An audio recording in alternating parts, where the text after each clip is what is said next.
Hello there my dear friends, and welcome back to another Star Wars video. Usually I start by saying welcome back to another exciting Star Wars video, but today things are a bit more ambiguous, because some of you might find this exciting, while others will no doubt find it concerning. This is one of the most bizarre Star Wars updates that I've seen in a very long time, and I remember covering Daisy Ridley's brunch with Kathleen Kennedy. Do you guys remember that from a couple of years ago? The way in which Kathleen Kennedy proposed Daisy come back for the Rey movie. But I would say this is even more strange. Lucasfilm might be hiding some big announcements from us. As is often the case, sometimes breaking news doesn't come from StarWars.com, but instead an actor, a director, or in this case, a showrunner. The legendary Tony Gilroy, the creator of Andor himself, has revealed there is more going on behind the scenes than we thought. He's revealed that Lucasfilm is developing some, quote, unusual Star Wars projects. And it's this wording that really gets me, because Tony Gilroy is usually someone very precise, very deliberate with his choice of words, whether it's in his screenwriting or in interviews. He's an eloquent, well-read person, so for something like this, I would expect him to say Lucasfilm is doing something ambitious or different. But no, he chose the word unusual, which implies something out of the norm, something strange and even bizarre, which to me implies he was surprised when he learnt about these so-called projects. And so, I'm in two minds about what he might be alluding to. On the one hand, he might just be talking about things he heard behind the scenes. Maybe Kathleen Kennedy told him about some vague ideas in the works, projects that are still in the conceptual stage. Or maybe Lucasfilm has some surprises for us, things we might learn about next year, or at Celebration in 2027. Regardless, contrary to popular belief, I don't think he's talking about the upcoming slate of confirmed projects, because there's nothing out of the norm in the upcoming slate of movies and shows. Ahsoka Season 2, Maul Shadow Lord, Star Wars Starfighter, The Mandalorian and Grogu, even the LEGO specials or Dawn of the Jedi are not what I consider unusual. So what is Lucasfilm working on that is so surprising? The first thing that came to mind is Taika Waititi's movie. There were rumors that was going to be a Star Wars comedy. That would certainly be a change of genre for the Star Wars universe, but again, Tony's implying something radically different. And interestingly enough, this is not the first time Tony Gilroy's spoken about unannounced projects. In London back in April during the Andor Season 2 launch event, he said he heard about a Star Wars horror movie in the works. And I don't know if you remember, but fans were really taken aback by this. That was such an exciting prospect, so there might be more. But then again, development doesn't equal production. So when he's talking about these other projects, they're probably stories that haven't left the conceptual phase. Sometimes the idea is scrapped, becomes something else, gets absorbed by a different project, and so the word development isn't as concrete as we think it is. Sometimes it's a great idea without substance, maybe something bounced around by the Lucasfilm story group. Oftentimes Lucasfilm will work with a certain writer or director, but in the end, it doesn't work out. They realize the premise isn't strong enough for a fully fledged show or a movie, and more often than not, it comes down to creative differences. So I don't know if that's the case with this instance, but Tony Gilroy assures us that Lucasfilm is developing some, quote, unusual Star Wars projects. And then he goes on to say this: I think that the lesson of letting your freak flag fly is being taken to heart. And judging by some of the fan responses to this, I think a lot of fans are twisting his words, or at least what he meant by them. Some fans think this means that Lucasfilm wants to destroy Star Wars even more, and I understand the frustration in recent years. I see why some fans think this is the wrong move, but I think more than anything, Tony is talking about genre, what constitutes a Star Wars story, how Lucasfilm might want to try something different. I think in this instance skepticism is important, it's valid, but I also don't want to jump to any conclusions, because nothing official about this has been announced, and Tony Gilroy's idea of unusual might not be the same as our version of unusual. Skeleton Crew is a great example.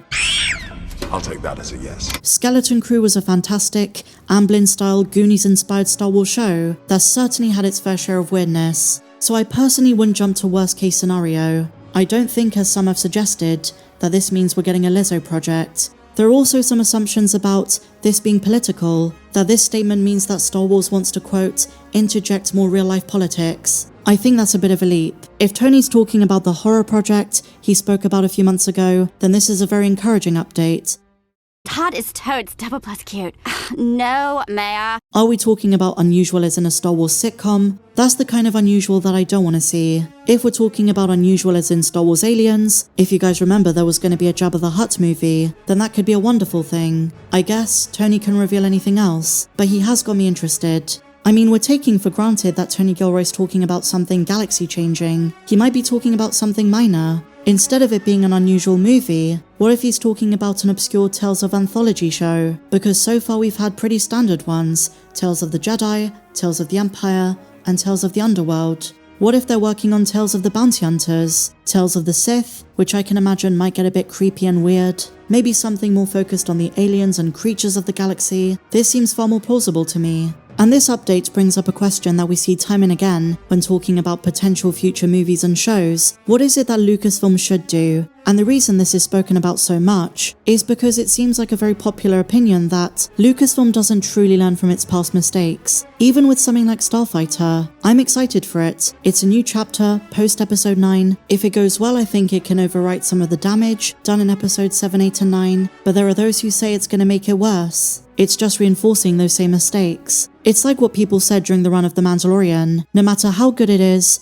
all roads lead to the sequel trilogy. Well, this is the same principle, but inverse. It's not that the roads lead to the sequel trilogy in this case, it's that they come from it. Lucasfilm, in choosing this time period, whether it's Starfighter, the Rey movie, Simon Kinberg's trilogy, they're doubling down on Rey. Because in some way, shape or form, the sequel characters are going to tie into it, or at least its politics. This is after the First Order has fallen. The Resistance is still around. They're going to be spoken about, even if Ryan Gosling's character and his nephew Flynn Grey aren't related to those storylines. They're existing during the same time period of the galaxy. I'm sure Rey's Jedi Academy bringing back the Jedi Order is going to have a huge influence on some of those stories. So I guess that explains a lot of the apprehension. There's also the fact the movie is full of A-listers. I see this criticism, but I don't have as much of a problem with it. It depends on who the A-lister is. I'm actually quite happy with this cast, especially Matt Smith, who was originally going to be in The Rise of Skywalker, and also the potential of Mia Goth. Star Wars has always incorporated some A-listers. I do understand why some fans want entirely unknown actors, but I think it's how they do it that counts. And also with the state Star Wars is in, I can see the appeal of bringing someone like Ryan Gosling into it. But here to discuss all of this with me is our good friend Star Force 1. So let's begin with the Tony Gilroy comments. Like, what does Lucasfilm have in the works? Yep, so I can see why people are angry, because I did actually watch the actual context of the podcast where that happened, and the questions they were asking were very, even Gilroy was like, he was struggling to answer because they were, how would you put it, they were putting him on the spot and making him not uncomfortable, but it was definitely on that side of things. I can see where people are coming from, but I don't think that's what he actually meant. He wants Lucasfilm to take the next shows into places like, you know, a random cargo pilot, random bounty hunters, like those side stories that are very interesting, but that you have to take time to develop the character and get more gritty and stuff like that. So I actually fully agree with him, and especially if it means it's going to come with the quality of writing that he put into Andor, then I fully agree with him, and I want to see more side stories like that if they're written as well as Andor. I agree with you. You know, it's interesting you say that because I grew up during the prequel trilogy where side characters and bounty hunters and more of the non-Skywalker or non-Jedi characters were still seen as a big deal. So we had spin-off stories about the likes of Aura Singh, of General Grievous, and so when Lucasfilm announced Star Wars shows on Disney+, I think we assumed the platform was going to be more for those side stories instead of main events. I think The Mandalorian originally started as that, but started to kind of become the frontrunner of Star Wars stories for the entire franchise. But now I guess we're going back to the movies, so maybe Disney Plus is going to do that kind of thing going forward. What do you think? 100%, and that's actually what got me really into the lore of Star Wars. It's those side characters. It's like when you look at the Cantina in A New Hope, you're like, oh, I wonder what this guy did. Then you go to the books and you've got all that.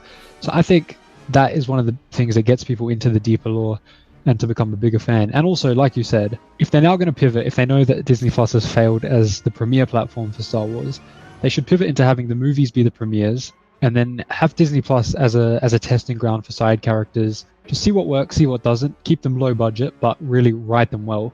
Because writing is all that matters. You can have a cockroach character be incredible if it's written well.